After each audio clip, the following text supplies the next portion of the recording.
নন্দাকে ভালো করে তৈরি করলাম রাজের 3 অনস্ক্রিন নায়িকার ইন্টারভিউ নেওয়ার জন্য।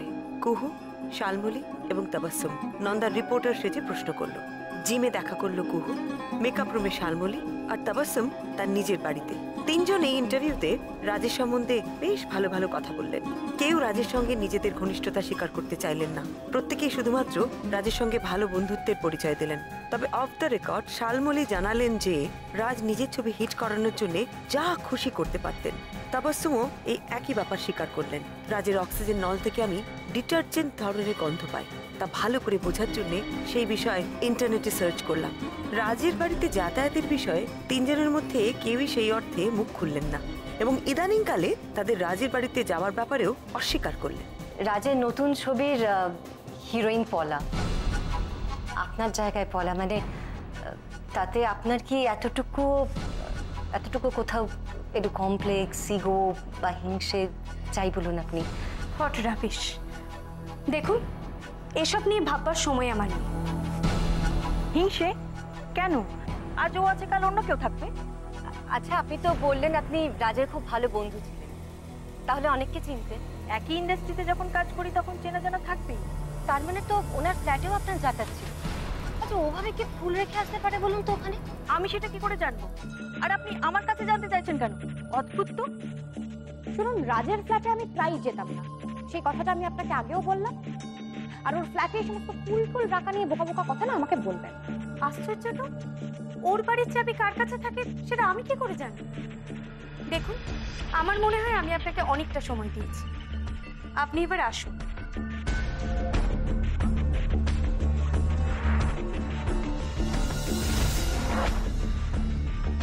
জানো তো, এই হিরোইন গুলো না এত সেজে গুজে থাকে তো মুখে কিন্তু এতটুকুও মধু নেই। কেন, খুব খারাপ ব্যবহার করলো? আরে ভেবেছো তো আমি ম্যাগাজিন থেকে গেছি, ওদের ছবি বেরোবে, ইন্টারভিউ বেরোবে, তো ভালোভাবেই ততক্ষণ কথা বলছিল। তারপর যেই আমি আস্তে আস্তে রাজের প্রসঙ্গে এলাম, ব্যাস অমনি আসল রূপ বেরিয়ে গেল সব। নিজবতী কি বললো গো? একটু এদিকে এসো। বলছি যে রাজের সাথে রিলেশন নিয়ে কিছু বললো। কি যে বোকার মতো কথা বলিস না, ওভাবে কেউ কিছু বলে নাকি? বললো যে সম্পর্কটা একেবারেই প্রফেশনাল ছিল, মানে কাজের সূত্রে যেটুকু না হলে নয়। আচ্ছা নন্দা, তুই যখন রাজের ঘরে ফুলের কথাটা বললি তখন 3 জন কি বললো? তখন ডিরেক্টলি বলে দিল আসুন। যা সব অভদ্র না, সত্যি কথা। নন্দা, সকাল থেকে খুব পরিশ্রম গেছে, এত লোকের ইন্টারভিউ নিয়েছো, তুই জল খাবে? ঠান্ডা জল? হ্যাঁ, মুখটা একদম শুকিয়ে গেছে। আশ্চর্য বাবা, একটুখানি খেতেও দেয় না এরা। চলো বৌমা, একটু খাবে, চলো খাবে চলো। মা, ওরা বললেও আমি খেতাম নাকি? যা সব ডাঁট না দিদিভাই ওদের, তুমি যদি দেখতে। ইস, বৌমনি যদি আমাকে তোমার সাথে যেতে দিত না, তাহলে ওদেরকে অন্তত কাছ থেকে দেখতে পারতাম। হ্যাঁ, তারপর সমস্ত ব্যাপারটা ঘাটতে, শালবলিকে কুহু বলতে, কুহুকে তাবাসসুম বলতে। নন্দা বলছি, হালকা স্ন্যাক্স ট্যাক্স, সিঙ্গারা টিঙ্গারা কিছু দিল না কেউ? কি যে বলো না আশিস, কেন খাবার কথা বলবে বলো তো? আর আমি কি ওদের বাড়িতে গেছিলাম নাকি? তাবাসসুম ওই সফট ড্রিঙ্কস বলেছে। কি ড্রিঙ্কস? সব সব সব সব সব সব সব সব। কি আশ্চর্য রে বাবা! হ্যাঁ, কেউ ব্যায়াম করতে করতে ইন্টারভিউ দিচ্ছে, কেউ শুটিং এ বেরিয়ে গেল। ছেলেটা কাল মারা গেল আর আজ সব বেরিয়ে গেল। কি বন্ধুত্ব! হ্যাঁ, তবু এর মধ্যে ওই তাবাসসুম মেয়েটা ভালো, তাই না? বড় টানবো ঘরে বসে কান্নাকাটি করছে, বলো। আচ্ছা নন্দা, এদের কারোর সাথে কথা বলে কি তোর মনে হয়েছে যে এদের মধ্যে কেউ সেদিনকে রাজের বাড়িতে গিয়েছিল? মুখে তো 3 জনই বললো কেউ যায়নি, তবে এই বলার উপরে না সবারই যেন তো কম বেশি হিংসে আছে, আমি বুঝতে পেরেছি খুব ভালো করে। আচ্ছা, ওদেরকে সামনে থেকে কেমন দেখতে গো? তোমার নার্ভাস লাগেনি? না, কিসের নার্ভাস? নন্দা অসাধারণ ম্যানেজ করেছে। তো জানো নন্দা, এই কাজটার মধ্যে কিন্তু মারাত্মক রিস্ক ছিল। মানে একটু 19-20 হলেই না ওরা তোমায় পুলিশে ধরিয়ে দিত। আর ভাবো, অরূপ তোমায় হাত করা পরিয়ে নিয়ে যাচ্ছে, কেমন দেখতে লাগতো? কত সহজ নাকি? দিদি ভাই আমাকে যা পাখি পড়ার মতো করে পড়িয়েছিল। তুমি কিন্তু এই ক্যারিয়ার অপশনটাও ভেবে দেখতে পারো, জার্নালিস্ট। কি আরো একজন গোয়েন্দা বাড়িতে? আমি চলে যাব, আমি বাড়ি ছেড়ে চলে যাব। আরে না, গোয়েন্দা না, সাংবাদিক। না ডাবলু, রিপোর্টার না, তার থেকেও ভালো নন্দা হচ্ছে আমাদের ফেলুদির তোপসে, মানে পরমা মিটারের ঠপসে। পাগলকে আর শাকো নাড়াতে হবে না, ঢের হয়েছে আমার শিক্ষা, আর কেউ এ কাজ করবে না। ও হ্যাঁ দিদি ভাই, এই নাও ধরো, এর মধ্যে সব রেকর্ড করা আছে। Thank you.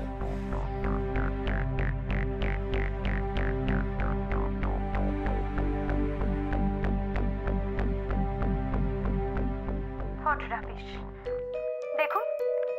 নিয়ে ভাববার সময় আমার নেই। হিংসে কেন? আজ ও আছে, কাল অন্য কেউ থাকবে। আচ্ছা, আপনি তো বললেন আপনি রাজের খুব ভালো বন্ধু ছিলেন, তাহলে অনেককে চিনতেন। একই ইন্ডাস্ট্রিতে যখন কাজ করি তখন চেনা জানা থাকবেই। আচ্ছা, ওভাবে কি ফুল রেখে আসতে পারে বলুন তো ওখানে? আমি সেটা কি করে জানবো? আর আপনি আমার কাছে জানতে চাইছেন কেন? শুনুন, রাজের ফ্ল্যাটে আমি প্রায় যেতাম না, সেই কথাটা আমি আপনাকে আগেও বললাম। আর ওর ফ্ল্যাটে এই সমস্ত ফুল টুল রাখা নিয়ে বোকা বোকা কথা না আমাকে বলবেন না। আশ্চর্য তো, ওর বাড়ির চাবি কার কাছে থাকে সেটা আমি কি করে জানবো? দেখুন, আমার মনে হয় আমি আপনাকে অনেকটা সময় দিয়েছি, আপনি এবার আসুন।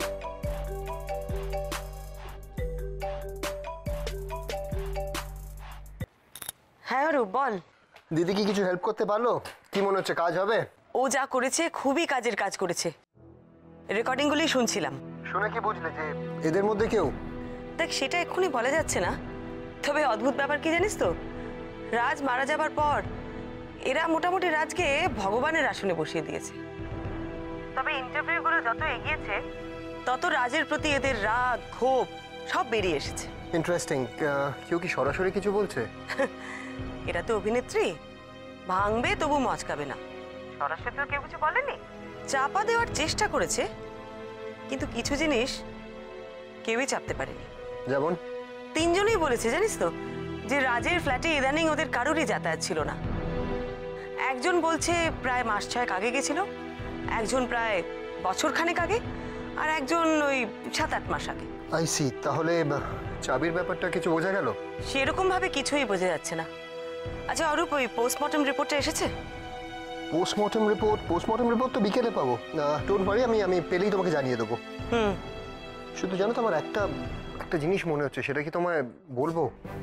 হ্যাঁ বল। বৌমনি, রাজকে যে বা যারা মেরেছে তাদের উদ্দেশ্য শুধুমাত্র রাজকে খুন করা নয়, তাদের পরিকল্পনা ছিল রাজকে কষ্ট দিয়ে মারা। তো বৌমনি, এই খুনটার পেছনে অন্য কোনো মোটিভ নেই তো? অন্য কোনো মোটিভ মানে রাজকে মারার কারোর অন্য কোনো উদ্দেশ্য আছে বলতে চাইছিস? যেমন ধরো, রাজের বর্তমানে প্রেম চলছিল পলার সাথে, তাহলে পলার কোনো প্রাক্তন বা বর্তমান প্রেমিক কেউ? আমি থাকলে এরকম হতো না, হতো না এরকম। প্লিজ প্লিজ, এখন আর এরকম আপসেট হয়ে কি করবি বল? কেউ তো আগে থেকে জানতো না যে এরকম একটা। I can't believe this. Please তুই চ আমার সঙ্গে নিচে চ। এরকম করিস না। কেন থাকলাম না? এরকম করিস না, এটা জাস্ট একটা অ্যাক্সিডেন্ট। ম্যাম প্লিজ কিছু বলুন। প্লিজ ম্যাম প্লিজ, এই শোন, এখানে থাকলে প্রেস তোকে ডিস্টার্ব করবে। চল চল এখান থেকে।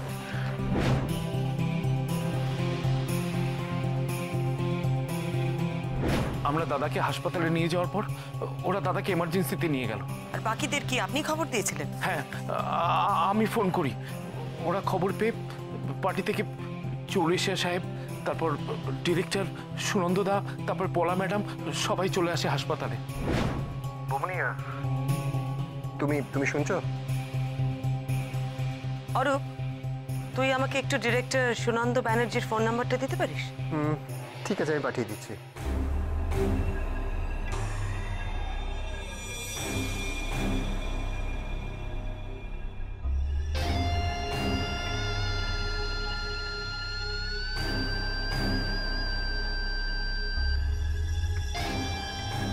ম্যাডাম, আপনার কথা কিন্তু আমি খবরের কাগজে পড়েছি। Coffee. Thank you. Really appreciate করার মতো।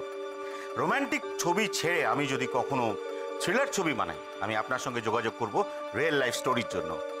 অবশ্যই, আপনার সব ছবি তো হিট। আপনি যদি ডিটেকটিভ গল্প নিয়ে ছবি বানান, আমার বিশ্বাস সেটাও সুপার হিট করবে। আপনি বিয়ে করেননি? না। কেন? এমনি মানে দেখুন, খুব ছোটবেলায় মা মারা যান, তারপর কলেজে পড়তে বাবা, তারপর থেকেই একা। আপনি দাঁড়িয়ে কেন, বসুন না প্লিজ। রাজের সাথে আপনার কতদিনের পরিচয়? রাজের সাথে এই ধরুন না, বছর 4-5 হবে। ও, তার মানে এটাই প্রথম নয়, এর আগেও আপনারা একসাথে কাজ করেছেন? হ্যাঁ, ইনফ্যাক্ট আমার বেশ কয়েকটা ছবি রাজকে নিয়ে করা। আচ্ছা সুনন্দবাবু, এই ছবিতে আপনি হঠাৎ নতুন হিরোইন নিলেন কেন? বাহ, ইন্ডাস্ট্রিকে গ্রো করাতে হবে না? আর তার জন্যই তো নতুন নতুন ছেলে মেয়েদের দরকার। ইনফ্যাক্ট এই গল্পের জন্য একজন নতুন মুখের নায়িকা প্রয়োজন ছিল। আর তাছাড়া দর্শকরা তো ওই এক পরিচিত মুখ দেখতে দেখতে বোর ফিল করে নাকি? শুধু কি গল্পের চাহিদাতেই নতুন মুখ দরকার ছিল, না আরো কারুর চাহিদাতে?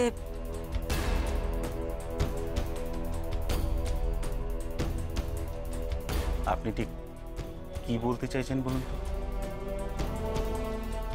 স্যার বলো। স্যার একটা জরুরি খবর দেওয়ার ছিল। কি জরুরি খবর? স্যার আপনার কথা মতন আমরা ডমরুর মোবাইলে কন্টিনিউ ট্রাই করে গেছি। ডমরুর মোবাইলে কন্টিনিউয়াস ট্রাই করে গেছো, কিন্তু তুমি যে বললে একটু আগে যে সুইচ অফ ছিল। হ্যাঁ স্যার, সুইচ অফ ছিল, কিন্তু কিছুক্ষণ আগে আবার সুইচটা অন করা হয়েছিল। তো লোকেশন ট্রেস করা গেছে? হ্যাঁ স্যার, ওই পূর্বপল্লীর ওখানে একটা বস্তি। পূর্বপল্লীর ওখানে বস্তি? পূর্বপল্লীর ওখানে বস্তি, আচ্ছা ওর কি কোনো ঠিক আছে ওখানে? স্যার ওই ডমরুর বাড়ির লোক বলেছিল ওই বস্তিতে ওর এক বন্ধু থাকে। গাড়ি বার করো, ইমিডিয়েটলি বেরোবো। Okay sir. দেখুন, নতুন হিরোইনের ডিমান্ড সবসময়ই থাকে, আর প্রডিউসারের তরফ থেকেও বলা হয়েছিল যে নতুন হিরোইন খুঁজতে। আচ্ছা, পলাকে কে সিলেক্ট করে, মানে ওকে কিভাবে নেওয়া হয়? সিলেক্ট করে বলতে সবাই যেরকম পোর্টফোলিও জমা দেয় ও দিয়েছিল, আর পলা আমার পূর্ব পরিচিত। ও আপনার সাথে আগে থেকে পরিচয় ছিল? কিভাবে পরিচয় হয় আপনাদের? একটা নাটকে ওর অভিনয় দেখে আমি মুগ্ধ হয়ে যাই। তারপর মেয়েটার সঙ্গে কথা বলে জানতে পারি যে ও সুযোগ পেলে ছবিতে কাজ করতেও আগ্রহী। তারপরে ওর অডিশন নিয়ে আমরা। কতদিনের পরিচয় আপনাদের? পরিচয় না, মানে দেখুন, পরিচয় বলতে যেটা বোঝায় ঠিক তা নয়।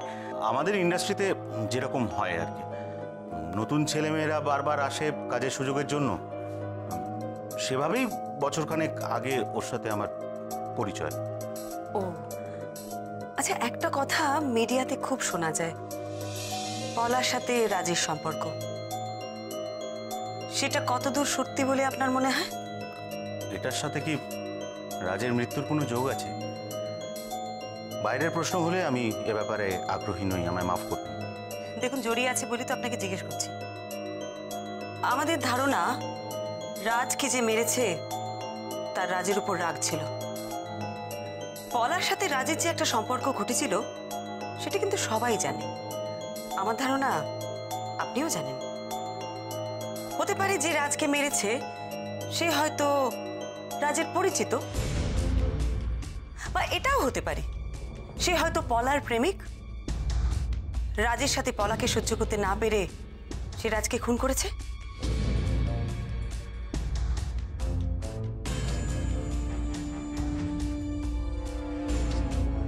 পলার সাথে রাজের সম্পর্কটা ঠিক কিরকম ছিল সুনন্দাবাবু?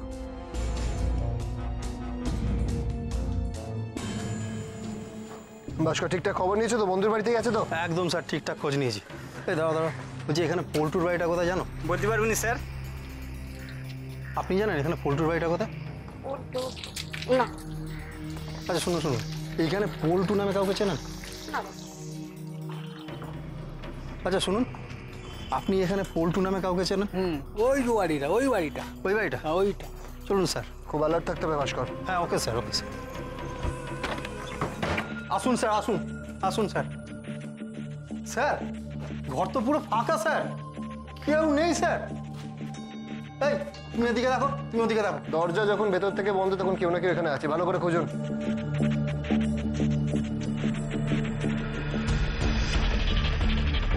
স্যার এই যে স্যার, এই বেরো স্যার, বেরো। আমি কিছু জানি না স্যার, আমি আমি মা কালী দিব্যি বলছি স্যার, আমি কিচ্ছু জানি না, আমাকে ছেড়ে দিন স্যার। কিছু জানেন না? আপনি কি জানেন না সেটা পুলিশ স্টেশনে নিয়ে গেলেই বোঝা যাবে। চলো নিয়ে এসো। চল, সত্যি চল, সত্যি বলছি, চল। জানি না স্যার, আমি কিচ্ছু জানি না। সম্পর্ক আবার কি? মানে অন্যান্য হিরোইনদের সঙ্গে যেরকম হতো সেরকমই? আমি ঠিক বুঝলাম না, দুজনের মধ্যে ঘনিষ্ঠতা ছিল? দেখুন মিসেস মিত্র, আপনি একজন প্রাইভেট ডিটেকটিভ, আপনি এই ধরনের প্রশ্ন আমায় বারবার করবেন না। আর তাছাড়া আমি এই ধরনের প্রশ্নের উত্তর দিতে বাধ্য নই। কথাগুলো আমি জিজ্ঞেস না করে যদি পুলিশ আপনাকে জিজ্ঞেস করে তখন কিন্তু আপনি উত্তর দিতে বাধ্য হবেন সুনন্দবাবু। তখন কিন্তু এরকম নিজের ড্রয়িং রুমে বসে কফি খেতে খেতে উত্তর দিতে পারবেন না। একজন প্রাইভেট ডিটেকটিভ আপনাকে প্রশ্নগুলো করছে বলেই এটা আপনার কাছে এত সহজ হচ্ছে। হ্যাঁ, পলার সাথে রাজের একটা সম্পর্ক ছিল এবং মাঝে মাঝে সেটা খুব দৃষ্টিকটু হয়ে দাঁড়াতো। আর আপনার বোধহয় সেটা ভালো লাগতো না, তাই তো? আর তাই 1 মিনিট মিসেস মিত্র, 1 মিনিট। আপনি যদি ভেবে থাকেন যে পলার সঙ্গে আমার কোনো সম্পর্ক আছে আর তার জেরে রাগ করে আমি রাজকে খুন করেছি, তাহলে আপনি ভুল ভাবছেন। পলার সঙ্গে আমার কোনো সম্পর্ক নেই, সে ব্যাপারে আপনি নিশ্চিন্ত থাকতে পারেন। দরকার হলে আপনি তদন্ত করতে পারেন। তদন্ত আমি অবশ্যই করব সুনন্দবাবু। আর আমি আপনাকে এও বলছি, যে রাজকে মেরেছে তাকে আমি ঠিক খুঁজে বার করব।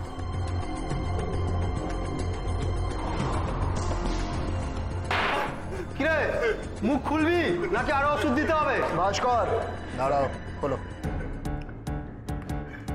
উনি খুব ভালো করে জানেন যদি উনি মুখ না খোলেন তাহলে উনি এখান থেকে ছাড়া পাবেন না। তো আপনি ভেবে দেখুন, আপনি কি মুখ খুলে আমাদেরকে সবকিছু বলবেন নাকি এখানেই থাকবেন? না স্যার, আমি সত্যি বলছি স্যার, আমি কিচ্ছু জানি না স্যার। কিছু জানেন না? তাহলে লুকিয়ে পড়েছিলেন কেন? ভয় পেয়েছিলাম, খুব ভয় করছিল স্যার।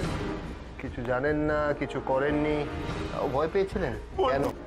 বলছি আসলে সকালে দাদা আমাকে তাড়িয়ে দিল, তাই আমি চলে গেছিলাম। আপনাকে রাজের বাড়িতে তো ওনার মা রেখেছিলেন, আপনাকে না জানিয়ে চলে গেলেন? দাদা খুব বকাবকি করে বার করে দিল, তখন খুব রাগ হয়েছিল, তাই মাকে আমি ফোন করে জানাইনি। তারপর খবরে শুনলাম দাদার এইসব, দাদাটা কি আর নেই, তাই আমি খুব ভয় পেয়ে গেছিলাম স্যার। স্যার তো সেটাই জানতে চাইছে, কিসের ভয়? ভাস্কর, আপনি বলুন, কি বলছিলেন বলুন। যদি পুলিশ আমাকে ধরে, যদি পুলিশ ভাবে দাদা মারা যাওয়ার জন্য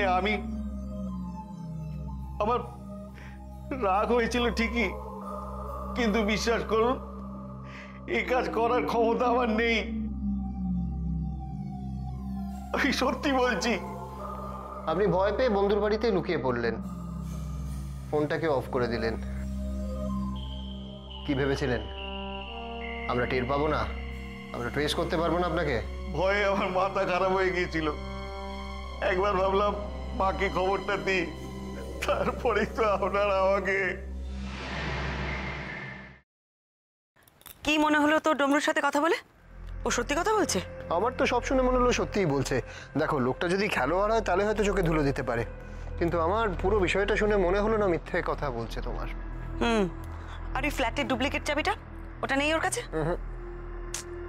আশ্চর্য, সবাই সত্যি কথা বলছে। রাজের সেক্রেটারি সুজয় সত্যি কথা বলছে, 3 নায়িকা সত্যি কথা বলছে, ডমরু সত্যি কথা বলছে, ডিরেক্টর সত্যি কথা বলছে। তাহলে রাজকে খুন করলো কে? আমি তো কিছুই বুঝতে পারছি না। এক্স্যাক্টলি। হ্যাঁ, রিপোর্টে কি এসেছে? ওকে, ঠিক আছে, আমি দেখছি। কি রে? অমনি রাজের পোস্টমর্টম রিপোর্ট এসেছে। রাজের মৃত্যু হয়েছে স্বাভাবিক শ্বাসকষ্টজনিত কারণে। স্বাভাবিক? শুধু নাকের ভেতরে আর গলার কাছে একটু জ্বলে যাওয়ার চিহ্ন আছে, ওটা প্রবাবলি ওর অ্যালার্জির জন্য। কি কি কি বললি? নাকের ভেতরে আর গলার কাছে জ্বলে যাওয়া? কিন্তু ওটা তো ওই অ্যামোনিয়া।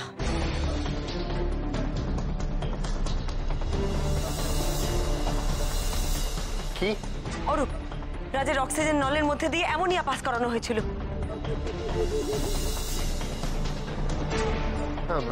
সেটা কি করে সম্ভব? এত বড় নার্সিং হোম, সেখানে অক্সিজেন পাইপ দিয়ে অ্যামোনিয়া পাস করাবে? মানে তুমি সেটা কি করে বলছো? আমি তোকে দেখাচ্ছি, তুই বস। আমি নেটে সার্চ করে যা দেখেছি অরূপ, তাতে অ্যামোনিয়া যদি কারো নাকে ঢোকে তাহলে নাকের ভিতরে, শ্বাসনলিতে আর গলার কাছের অংশ জ্বলে যেতে পারে, আর তার জন্য শ্বাসকষ্টও হয়। এই দেখ,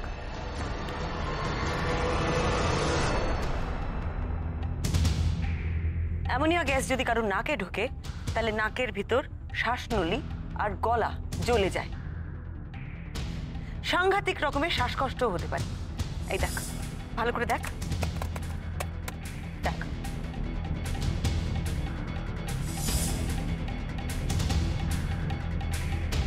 দেখ, রাজের তো এমনিতেই শ্বাসকষ্ট ছিল, তারপর এই গ্যাস ঢোকাতে তো সাংঘাতিক রকমের কষ্ট হয়েছে। কিন্তু তুমি কি করে জানলে যে অ্যামোনিয়া গ্যাস অক্সিজেন নল দিয়ে পাস করানো হয়েছিল?